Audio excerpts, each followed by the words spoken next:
Hello बच्चों, कैसे हैं। केमिस्ट्री मैं राकेश कुमार सोनी आपका स्वागत करता हूं। तो पिछले वीडियो में हमने बात किया था एलिवेशन इन बॉइलिंग पॉइंट। हम बात कर रहे थे कॉलिगेटिव प्रॉपर्टी ऑफ सॉल्यूशन। तो आज हमारी कॉलिगेटिव प्रॉपर्टी है डिप्रेशन इन फ्रीजिंग पॉइंट। ठीक है, तो आज के लेक्चर में हम बात करेंगे कि डिप्रेशन इन फ्रीजिंग पॉइंट होता क्या है। तो डिप्रेशन इन फ्रीजिंग पॉइंट पढ़ने से पहले हम स्टार्ट करते हैं फ्रीजिंग पॉइंट से। फ्रीजिंग पॉइंट, अब थोड़ा समझिए आप। जैसे सपोज हमने ले लिया H2O ले लिया, ठीक है। अब H2O की बात करें तो H2O 0 डिग्री सेल्सियस, अगर हम 0 डिग्री सेल्सियस बात करें, जो कि पानी का होता है फ्रीजिंग पॉइंट। फ्रीजिंग पॉइंट, पानी का फ्रीजिंग पॉइंट कितना होता है? 0 डिग्री सेल्सियस। ठीक है, इसको हिंदी में कहते हैं हिमांक। हिमांक बोल दो या जमनांक, जमनांक बोल दो। ठीक है, तो जिस तापमान पर पानी बर्फ में बदल जाता है उसे हम बोलते हैं फ्रीजिंग पॉइंट, या वह तापमान जिस पर कोई लिक्विड ठोस अवस्था में परिवर्तित हो जाए, या वह तापमान जिससे अधिक तापमान करने पर कोई ठोस लिक्विड अवस्था में आ जाए, उसे हम बोलते हैं हिमांक। क्या बोलते हैं? हिमांक, जिसे इंग्लिश में कहा जाता है फ्रीजिंग पॉइंट। तो बर्फ, पानी की बात करें तो पानी का हिमांक होता है 0 डिग्री सेल्सियस है। जैसे मान लीजिए अगर 0 डिग्री सेल्सियस है तो 0 डिग्री सेल्सियस पे ये जो टेम्परेचर है वहां पे आइस, सॉलिड और पानी, वाटर, लिक्विड, ये किसमें होता है? इक्विलिब्रियम में। अगर H2O का टेम्परेचर 0 या 0 से कम हो जाए तो आइस बन जाएगी। 0 से ज्यादा होते ही आइस मेल्ट होना स्टार्ट कर देती है और क्या बन जाएगा? आपका लिक्विड बन जाएगा। तो कहने का मतलब है कि वो टेम्परेचर जहां सॉलिड और लिक्विड दोनों कौन सी अवस्था में रहते हैं? इक्विलिब्रियम में रहते हैं। उस टेम्परेचर को हम बोलते हैं फ्रीजिंग पॉइंट या हिमांक के नाम से जाना जाता है। या फिर आप ये भी कह सकते हैं, अगर हम वेपर प्रेशर की टर्म में बात करें तो वो टेम्परेचर जहां पे सॉलिड स्टेट का वेपर प्रेशर और लिक्विड स्टेट का वेपर प्रेशर दोनों इक्विलिब्रियम में हो, क्या कहलाता है? आपका फ्रीजिंग पॉइंट कहलाता है। ठीक है, तो फ्रीजिंग पॉइंट की डेफिनेशन की अगर बात करें अपन, क्या होगा? The temperature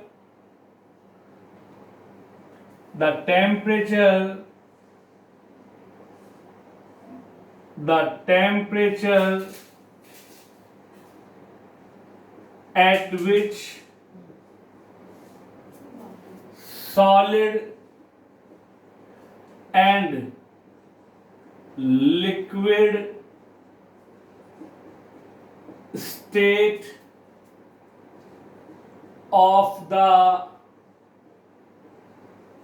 substance are in equilibrium. The temperature at which solid and liquid state of the substance are in equilibrium, that is the temperature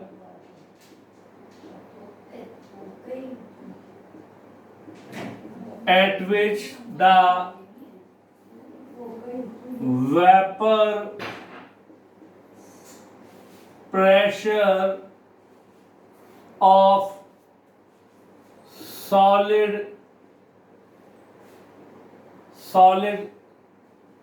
substance, solid and liquid are in equilibrium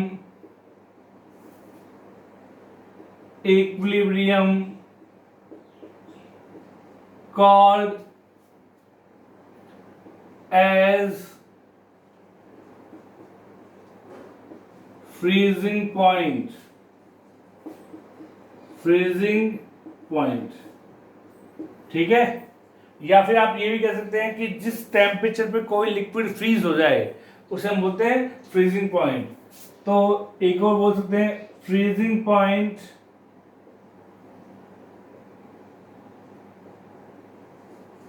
is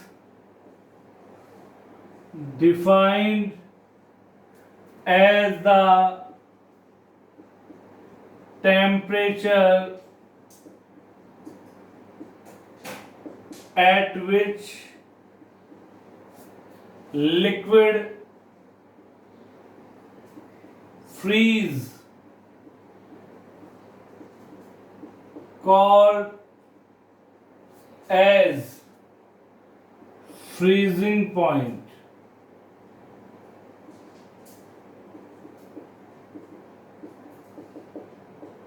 called as freezing point, ठीक है।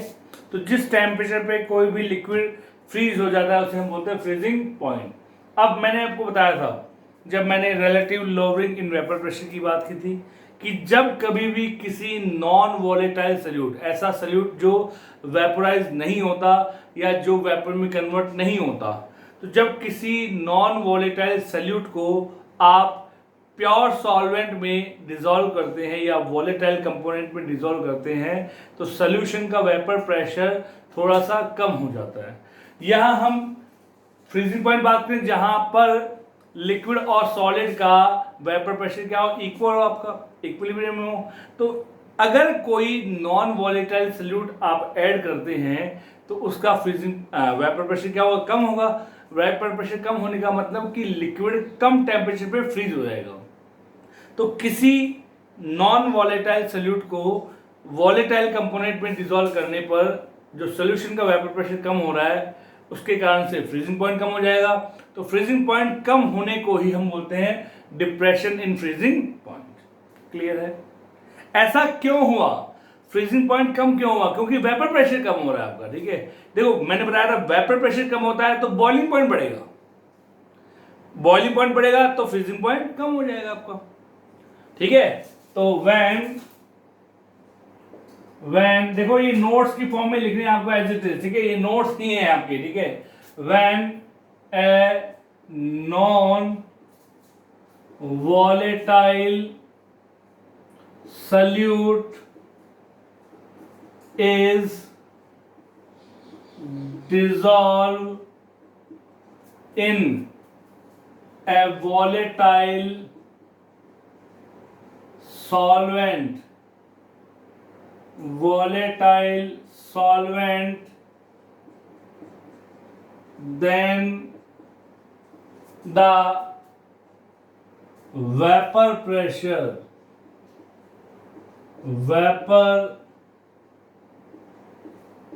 pressure of solution decreases, that is freezing point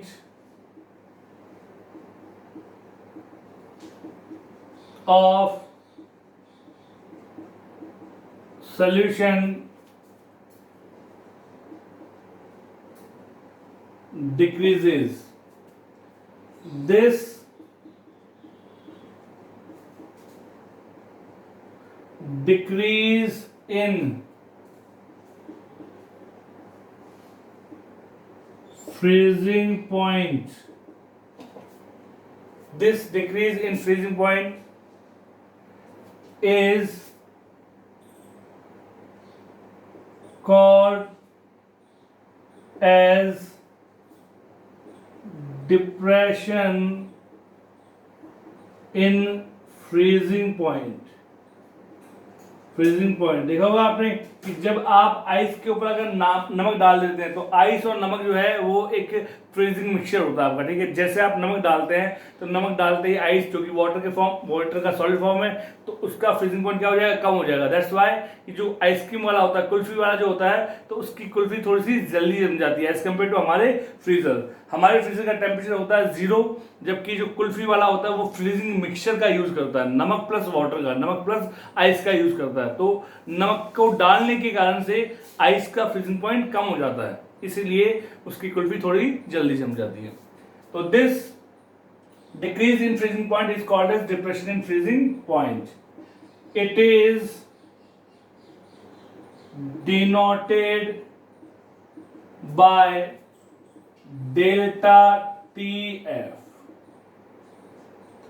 It is denoted by delta TF. समझ गए ये बात? चलिए अगर हम graph के फॉर्म में देखें, अगर हम ग्राफ प्लॉट करते हैं, फ्रीजिंग पॉइंट एक्स एक्सिस पे हमने ले लिया फ्रीजिंग पॉइंट इन केल्विन, और वाई एक्सिस पे हमने ले लिया वेपर प्रेशर।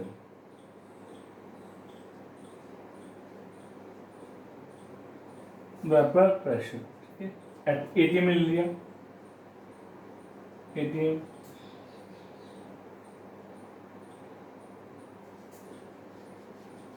तो देखिए ये इस पॉइंट पे जो कि 1 atm है, 1 एटमॉस्फेयर, यहाँ लिक्विड और सॉलिड, ये सॉलिड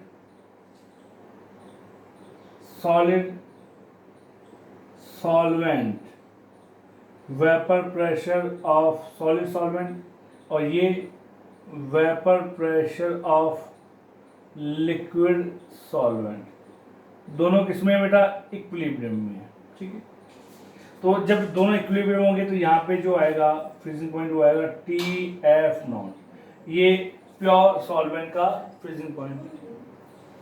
अब क्या कर रहे हो आप, जैसे ही इसमें कोई नॉन वॉलेटाइल सॉल्यूट डिसॉल्व करोगे तो उसका वेपर प्रेशर क्या हो जाएगा, कम हो जाएगा। तो ये वेपर प्रेशर यहाँ पे कम हो गया आपका। तो वेपर प्रेशर कम होने का मतलब क्या है, फ्रीजिंग पॉइंट क्या होगा, कम हो गया।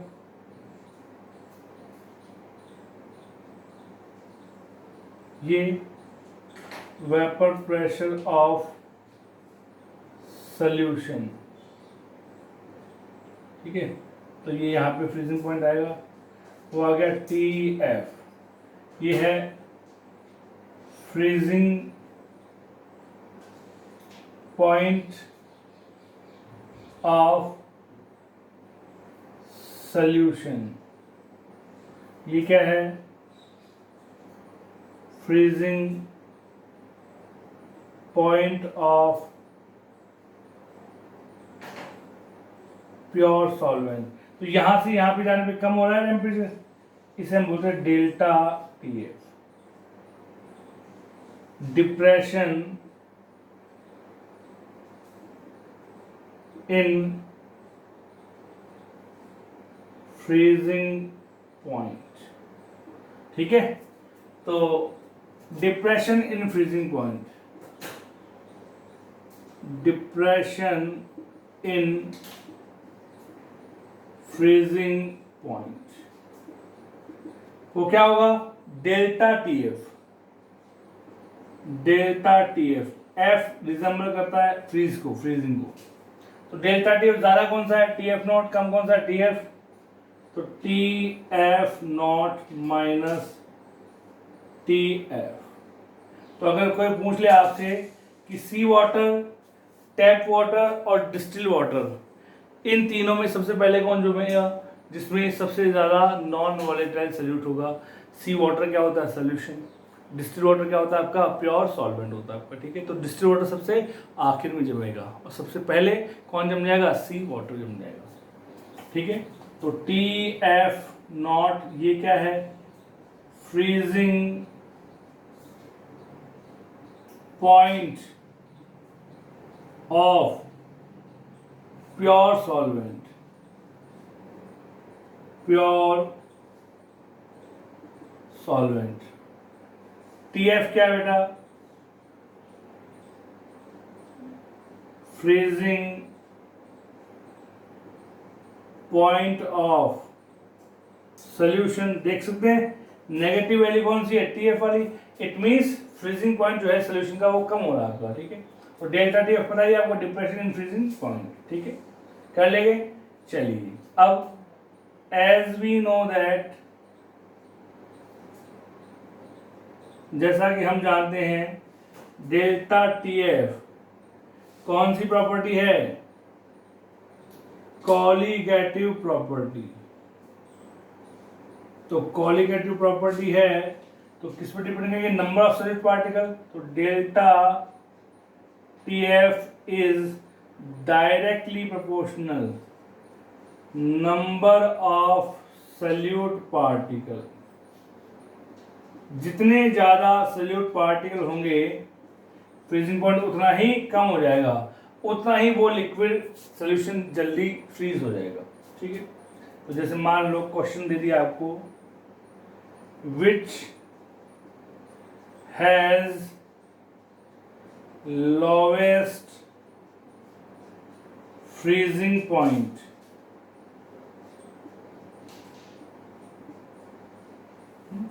क्या कह दिया मैंने? 1m urea, 1m urea, 1m CaCl2, 1m Al2SO4 का होल थ्राइस, और एक और लेते हैं 1m KNO3, ठीक है। तो देखो यूरिया मैंने बताया था आपको जब एलिवेशन इन बॉइलिंग पॉइंट बता रहा था, तो यूरिया, सुक्रोज, ग्लूकोज, फ्रक्टोज ये ना तो टूटते हैं ना ही जुड़ते हैं, तो नंबर ऑफ पार्टिकल सेम रहेगा आपका। तो यहाँ पे सबसे ज्यादा फ्रीजिंग पॉइंट किसका होगा? इसका होगा, मतलब सबसे बाद में कौन जमेगा? यूरिया जमेगा। उसके बाद यहाँ पे कितने पार्टिकल? Ca+2 और 2Cl-3 पार्टिकल, यहाँ पे Al 2Al+3 और 3SO4-2, 5 पार्टिकल, यहाँ पे कितने? 2 पार्टिकल। तो ऑर्डर क्या हो जाएगा? ऑर्डर लिख देता हूं मैं यहाँ पे, number of particle, number of particle यहाँ 1 ही रहेगा, यहाँ पे 3, यहाँ पे 5 और यहाँ पे 2 रहेंगे। तो सबसे ज्यादा पार्टिकल कहाँ है? यहाँ है। तो सबसे कम फ्रीजिंग पॉइंट किसका होगा? इसका होगा। मतलब सबसे पहले कौन फ्रीज होगा? Al2SO4 का होल थ्राइस। तो ऑर्डर क्या हो जाएगा? ऑर्डर हम डिक्रीजिंग ऑर्डर लिख रहे हैं। डिक्रीजिंग ऑर्डर सबसे ज्यादा यूरिया, फिर आपका KNO3, क्योंकि 2 पार्टिकल है, पार्टिकल कम, तो डेल्टा TF भी क्या हो? कम हो। फिर कौन है आपका? CaCl2, और फिर सबसे कम Al2SO4 का होल थ्राइस। तो Al2SO4 का होल थ्राइस सबसे पहले फ्रीज हो जाएगा। तो ये फ्रीजिंग मिक्सचर है, फ्रीजिंग मिक्सचर है जो बहुत काम में आते हैं। सबसे बेस्ट कॉमन एग्जांपल NaCl+H2 जो कुल्फी बनाने के काम में आता है। कोई सा सॉल्ट ले लो, जैसे KNO3 ले लिया आपने, प्लस H2O ले लिया, NaNO3 ले लिया आपने, प्लस H2। तो जब कभी भी किसी प्योर सॉल्वेंट में कोई नॉन वॉलेटाइल सॉल्यूट डिसॉल्व किया जाता है तो सॉल्यूशन का वेपर प्रेशर कम होगा। सॉल्यूशन का वेपर प्रेशर कम होने का मतलब ये है कि उसका बॉइलिंग पॉइंट तो बढ़ेगा, जिसे हम बोलेंगे एलिवेशन इन बॉइलिंग पॉइंट, लेकिन फ्रीजिंग पॉइंट कम हो जाएगा। क्यों? क्योंकि फ्रीजिंग पॉइंट कम हो रहा है। क्यों? क्योंकि वेपर प्रेशर कम हो रहा है। तो इस कमी को हम बोलते हैं डिप्रेशन इन फ्रीजिंग पॉइंट। समझ में आई बात? देखिए इसको,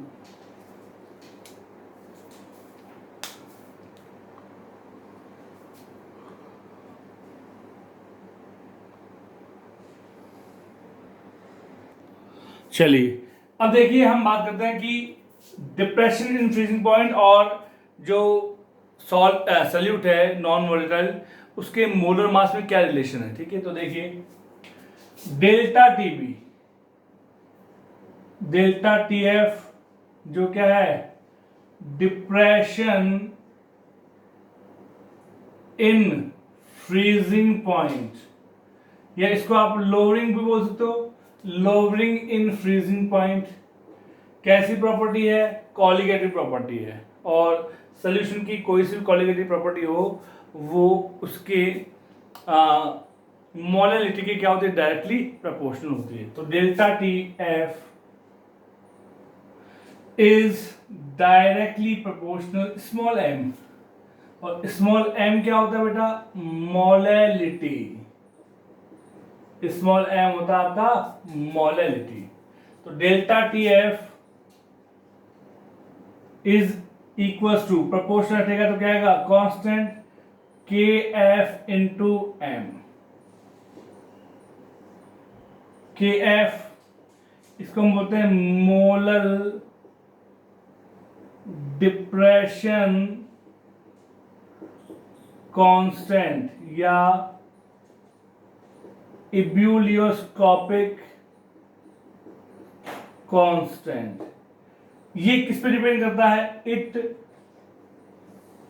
depends upon nature of solvent. मतलब नेचर ऑफ सॉल्वेंट, अगर वाटर होगा तो वाटर की वैल्यू अलग होगी, बेंजीन होगा तो बेंजीन की वैल्यू आपके पास अलग हो जाएगी।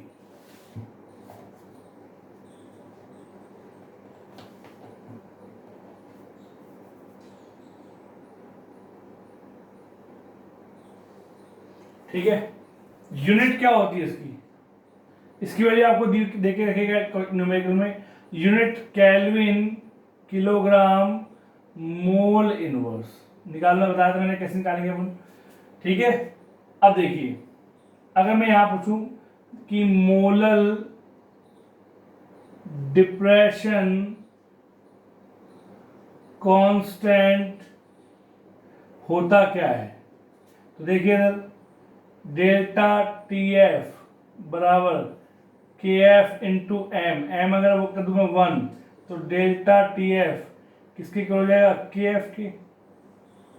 हाँ है ना? तो किसी भी 1 मोलल सोल्यूशन के फ्रीजिंग पॉइंट में जितनी कमी होती है उस कमी को हम बोलते हैं मोलल डिप्रेशन कांस्टेंट। ठीक है, तो क्या हो जाएगा? Molal depression constant is defined as the depression in freezing point of 1 molar solution. ठीक है, तो 1 मोलर सॉल्यूशन के फ्रीजिंग पॉइंट में जितनी कमी होती है उसे हम क्या बोलते हैं? मोलर डिप्रेशन कांस्टेंट के नाम से जानते हैं। ठीक है, अब देखिए स्मॉल एम क्या होता है? Molality. Small M is equal to WB into 1000 upon MB into WA। ये होता है। यहां से अगर मोलैलिटी की वैल्यू उठा करके आप इस इक्वेशन में रखें तो डेल्टा टी एफ की वैल्यू हो जाएगी। देखिए डेल्टा टी एफ, और डेल्टा टी एफ क्या था बेटा? T F naught minus T F is equal to K F into WB into 1000 upon MB into WA। एक तो ये रिलेशन आ गया। अब आपको चाहे डेल्टा टी एफ निकालना हो, चाहे टी एफ नॉट निकालना हो, चाहे टी एफ निकालना हो, निकाल सकते हैं आराम से इजीली। के एफ क्या है? Molar depression constant. K F molar depression constant. ठीक है, kelvin kilogram mole inverse, WB mass of solute, WA mass of solvent, MB molar mass of solute.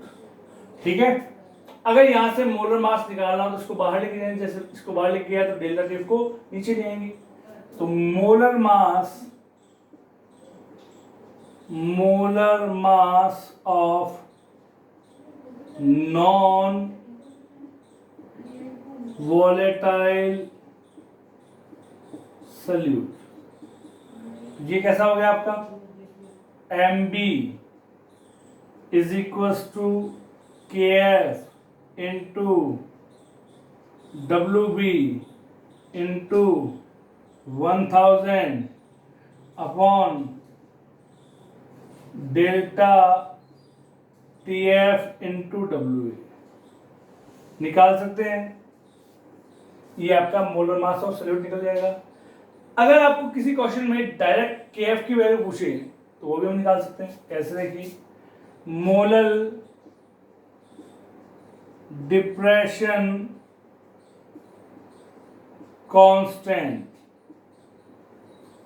कैसे निकालेंगे, KF is equal to MA, M है molar mass, A solvent, molar mass of solvent अगर water है तो 18, benzene है तो 78 into R gas molar constant, kelvin kilogram mole inverse में आता है आपका। ठीक है,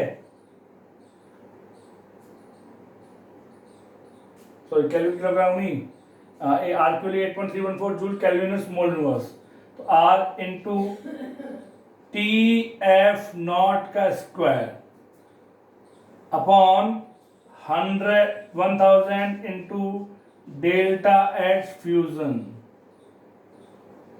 इस फॉर्मूले का यूज करते हुए आप KF की वैल्यू निकाल सकते हैं। Me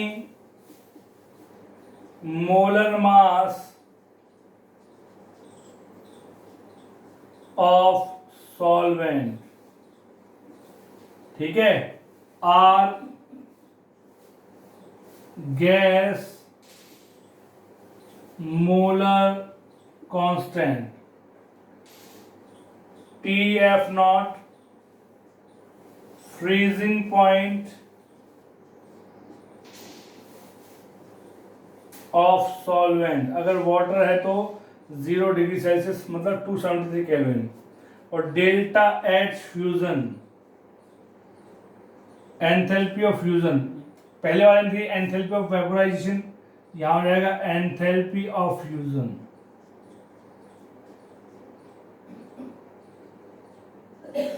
ठीक है, कर लेंगे। तो this is all about depression in freezing point. अब हम बात करेंगे कुछ न्यूमेरिकल्स की, कुछ एग्जांपल की। तो पहले इसको देख लीजिए।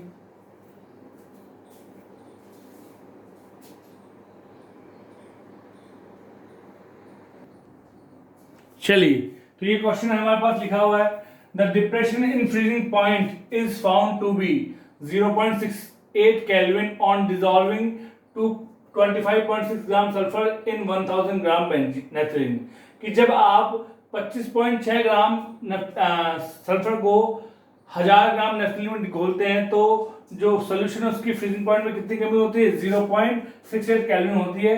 तो आपको सल्फर का मोलर मास और मॉलिक्यूलर फॉर्मूला आपको बताना है। ठीक है, तो देखिए डेल्टा टीएफ कितनी हो रही है, 0.68 kelvin. WB mass of solute है सल्फर, उसका मास है 25.6 ग्राम। मास ऑफ सॉल्वेंट WA वो कितना है आपका, 1000 ग्राम। ठीक है, KF की वैल्यू दी हुई है 6.8 केल्विन किलोग्राम मोल इनवर्स। तो यहां से आप क्या निकाले, MB निकालें।